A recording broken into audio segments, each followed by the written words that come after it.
We've got some breaking news for you from Washington this morning. Elon Mui joins us with some details right now on President Trump's planned executive order on social media. We were just discussing that very issue with Mark Zuckerberg. Elon. Well, Andrew, I did get a copy of that draft order from a source. And the main thrust of this executive order would be empowering the FCC with some new abilities. This order would ask the FCC to write rules on when and how platforms can and should remove content and still maintain that liability shield that is so critical to their business models. It would also require the FTC to consider taking action against companies that might violate those rules once they've been written by the FCC.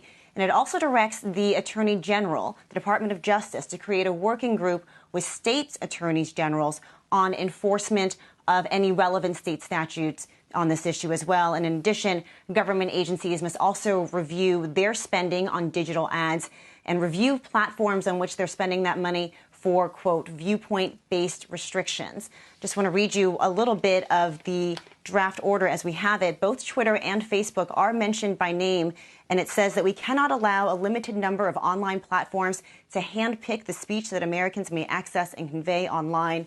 When large, powerful social media companies censor opinions with which they disagree, they exercise a dangerous power. Now, I will state the caveat that this draft was not dated, and of course, we know that nothing is final until the president's signature is on it. But again, it looks like the administration is going to be asking the FCC to do the bulk of the regulating, imbuing it with some new powers and authorities that currently it does not have.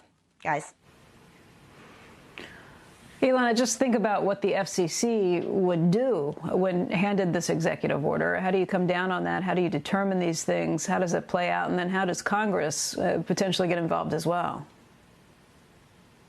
That's right. I mean, the FCC is an independent agency. Sort of the process by which this would have to happen is that the Commerce Secretary would have to formally file a request to the FCC for this type of rulemaking.